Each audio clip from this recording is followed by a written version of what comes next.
and welcome. This is Hena Talati and you are watching It's Tomorrow News. A sandstorm swept across the UAE on Tuesday, reducing the visibility to a few hundred meters in some areas.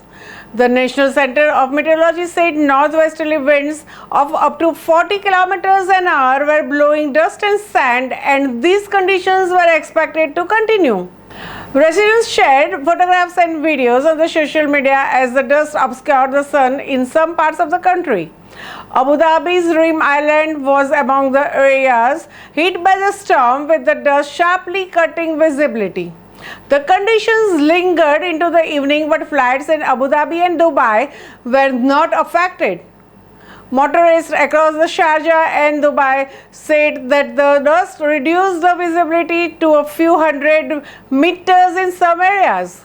The NCM took to its social media account to warn motorists regarding the dust storm and urged them to stay alert. The weather all around the UAE was warmed up by the last couple of days, changing the cool mornings to somewhat sunny ones. The highest temperature recorded over the country on Tuesday was 43.7 degrees in Hatta, Dubai. The weather authorities said that the country is currently under the effect of Red Sea depression, accompanied by the surface depression extending from the west to east, leading to increase of the clouds formation over some northern, eastern and inland parts of the country. Sandstorms across the Middle East have delayed flights, closed schools and hospitalized thousands. A phenomenon expert says it could worsen as the climate change wraps regional weather patterns. Saudi Arabia on Tuesday became the latest country blanketed with the dust that slowed traffic and made iconic tower in the capital difficult to see from more than a few hundred meters away. Electronic signs along the Riyadh's highways warned drivers to reduce their speed because of the lower visibility, even as life largely went on usual in the kingdom.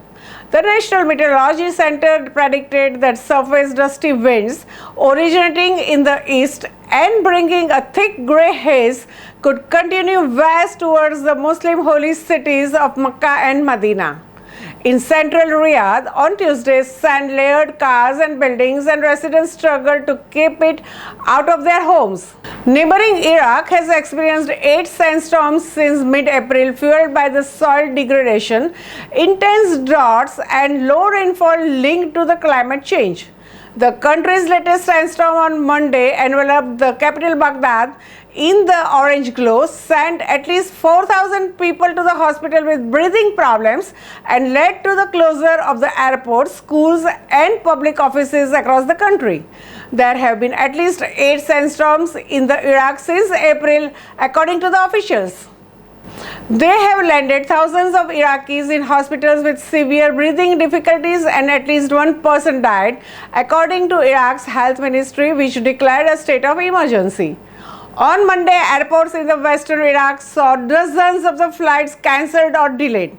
In Kuwait, meanwhile, the air traffic at the main airport was suspended for the hour and a half due to the dust storm on Monday, and marine traffic in all 3 ports remained suspended as of Tuesday afternoon.